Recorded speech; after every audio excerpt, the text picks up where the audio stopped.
Back in this country, the Trump administration is struggling to support the president's new explanation for the missile strike that killed Iran's most influential military commander. The president said on Friday that General Soleimani was killed because of threats to attack 4 American embassies. His defense secretary told Face the Nation on Sunday that he's seen no hard evidence of those threats. Weijia Jiang is at the White House for us. Weijia, good morning. What have you learned? Good morning, Tony. Well, the White House is adamant that Soleimani was about to carry out attacks on Americans and he had to be stopped. But the Secretary of Defense caused confusion yesterday when he contradicted one of President Trump's most specific claims about the nature of Soleimani's threats.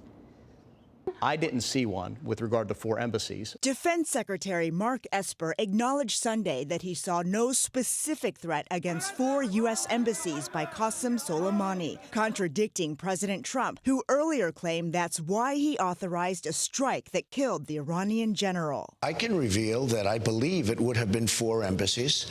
But Esper insisted the lack of hard evidence did not mean the president's assumption was wrong. What I'm saying is I share the president's view that probably my expectation was they were going to go after our embassies. Esper's explanation mirrors how other top administration officials have tried to explain how a threat can be both imminent and vague at the same time. Those are completely consistent thoughts, but it was very clear. Qassem Soleimani himself was plotting a broad, large-scale attack against American interests. The White House has a long wish list for changes in Iranian behavior, including curbing nuclear weapons development and stopping support for terror proxy groups. National Security Advisor Robert O'Brien said the tough stance on Iran is paying off and hinted it could force potential negotiations.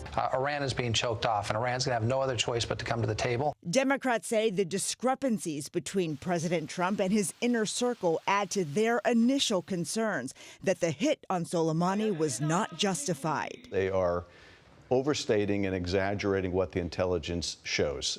And when you're talking about justifying acts that might bring us into warfare with Iran, that's a dangerous thing to do.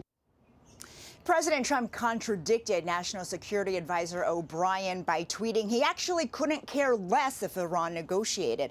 The House has approved a resolution to limit Mr. Trump's military action against Iran, and the Senate is considering a similar bill. Gayle, 2 Republicans have already said they would support a measure to limit the president's war powers. All right, Weijia, thank you very much. Reporting from Washington this morning.